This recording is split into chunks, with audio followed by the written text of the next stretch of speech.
Dito sa ating bayan, may mga lugar pa rin na wala o limitado ang supply ng malinis na tubig. Bagay na hindi dapat nagkukulang, lalo na ngayong napakainit ng panahon. Kaya naman napakalaki ng pakinabang ng imbensyong ito ni Glenn Castillo na nakapagbibigay daw ng instant tubig. Ang tawag niya rito, vaporizer machine. Yung compressor nito, kukuha siya ng yung air, no? Tapos i-compress niya, makukonvert siya into liquid.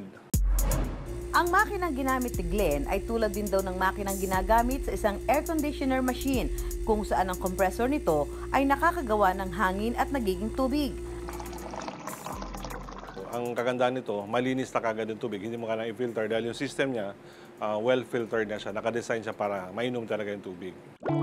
Nagtapos sa kursong Electronics and Communication Engineer si Glenn taong 1987. Pero bata pa lamang, sadyang malawak na raw ang kanyang imahinasyon pagdating sa agham. Bata pa ako, marami akong naisip na gustong gawin tungkol sa science. Nung teenager ako, parang hobby ko yung mga ginagawa ko. Kaya lang, after nung college, nakita ko na pwedeng pagkakitaan yung mga ginagawa namin. Ayon pa kay Glenn, hindi lang basta tubig kundi alkaline water ang inilalabas ng kanyang vaporizer machine.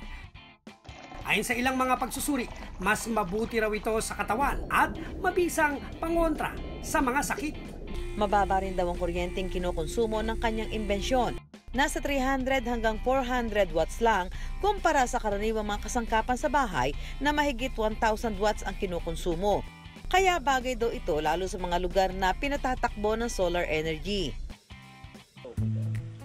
At dahil ika nga'y mataba talaga ang utak ni Glenn, may isa pa siyang imbensyon na tinatawag niyang stationary bike. Pero sa bawat padyak, hindi ka lang daw nakasusunog ng taba, kundi nakagagawa pa raw ng kuryente. Ito naman ngayon, ang pinapakita natin isang stationary bike. Nagpuproduce siya ng voltage para pwede mag-charge ng baterya either 12 volts or 24 volts. Tapos, capacity niya is 500 amperes. At para masubukan ang imbensyon na stationary bike ni Glenn, ipinagamit namin ito sa Healthy Fit barkadang sina Clariza, Jeveline at Martin.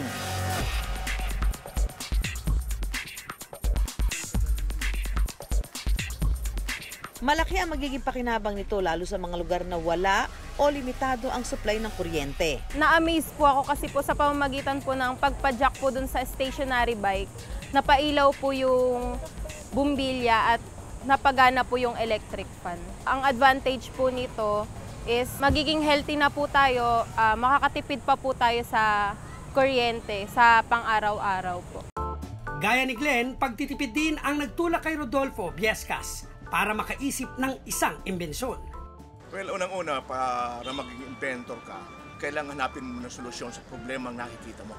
Problema na hindi lang sa pansarili, pangkalahatan. So, kaya naisip ko kung paano mabigyan ng solusyon yung problema ng mga may bahay, yung binabayarang kuryente buwan-buwan. Marahil ang hindi raw alam ng marami na malakas palang kumonsumo ng kuryente ang plancha, lalo na kapag gabundok ang plantsahin. Ang plansa po natin mayroong 1,000 watts, local man o imported 1,000 watts yan. Na kung saan sa loob ng 30 minutes na pamamlansa, kumukonsumo ang plansa ng 0.19 kilowatts. Na kung gagamit ng ating bagong inbensyon, yung 0.19 naging 0.9 lang, so 53%. Ito ang naging inspirasyon ni Rodolfo para maimbento ang tinatawag niyang Iron Mate. Bukod sa mas tipid sa kuryente, mas ligtas din daw gamitin ng Iron Mate dahil hindi ito pagmumula ng sunog. So, yung isang problema na bigyan natin ng solusyon. Na ang plansa po natin, pag naiwanan nyo, nakalimutan kahit ilang araw, walang sunog na mangyari. Taong 1988 pa naisip ni Rodolfo ang konsepto ng kanyang Iron Mate. Pagkaraan ng 3 taon, nabigyan ito ng patent certificate ng DOST. At pagsapit ang taong 2001, ginawaran na rin ito ng intellectual property sa pangalan ni Rodolfo. Ang Iron Mate ay binubuo ng heater cord, pilot light, fuse, at ang bilog na touch control, kung saan kapag ang plancha ay ipinatong dito, ang takbo ng inyong kuryente raw ay agad nahihinto. Bawat bitaw, savings. 30,000 pamilya na raw ang kasalukuyang gumagamit ng IronMate economizer device na ito. Hindi lang sa loob kundi maging sa labas ng bansa. Gaya na lang ng may bahay na si Elaine. Ramdam daw niya ang malaking tipid nila sa kuryente kumpara noong gumagamit sila ng karaniwang plancha. Started nung ginamit ko siya, nakakatuwa lang na kahit pa isa-isa, nagagamit ko na. Hindi ako nag-aalala na malakas sa kuryente. Yung bill ng kuryente namin bago kami gumamit ng IronMate is like 900 pesos a month.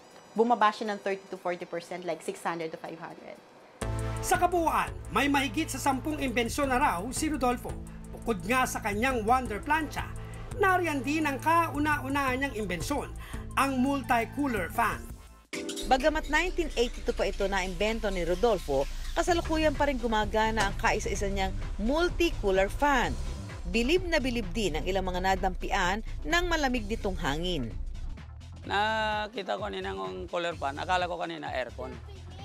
Nung linapitan ko at saka sinubo ko, may lumalabas na hangin malamig na medyo swabe sa katawan. Mas maganda magamit kami sa cooler fan, mas matipid sa aircon.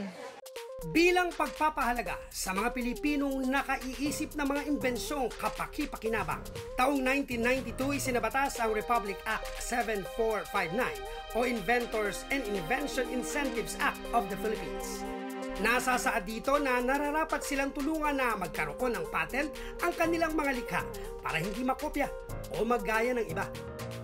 Mabigyan ng mentorship, pangunahing kapital at tax exemption sa maibebenta nilang imbensyon. Ang Technological Application and Promotion Institute o TAPI na sangay ng Department of Science and Technology ang siyang sumusuri o nagbibigay ng pinansyal na suporta sa mga Pinoy inventor.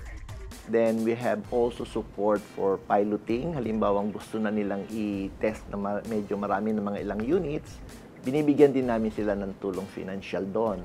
At yung mga nagko-komersyo ng invention. So ito yung total support namin na nasa batas na 12% of our MOOE ay i-allocate namin sa mga programang pangsuporta sa mga inventor. Kada taon, mahigit 8 milyong piso lang ang nailalaan ng pamahalaan bilang suporta sa mga inventor. Kaya nga't nakakalungkot na hindi lahat ng mga Pinoy inventor nabibigyan ng tulong pinansyal. Sa komunidad na ito sa lungsod ng Caloocan, mala Inspector Gadget daw ang turing sa kahuwander nating si Jess. Paano kasi kung ano-ano raw ang kanyang naiimbento? Ito po yung aking multipurpose tools. Pwede siya 13-in-1 ito.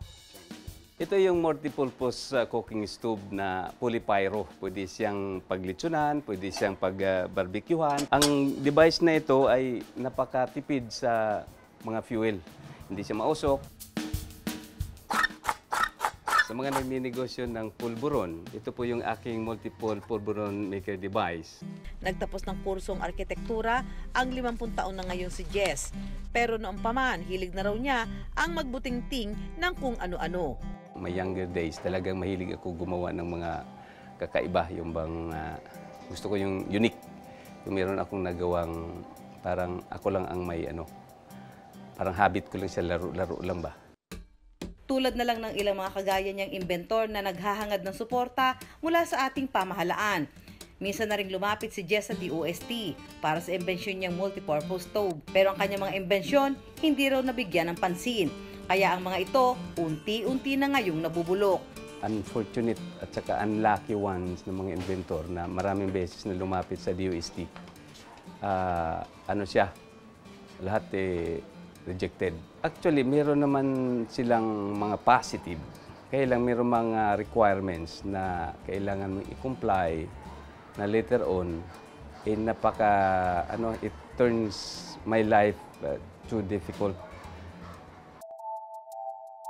Para sa lahat, kasi iba't ibang programa, iba't ibang requirement. Pero the general process is, kung may kailangan kang susulat ka na lang. 1 page lang muna, no? Pero nasa website naman yung mga requirements na yun. But all of them would require proposal.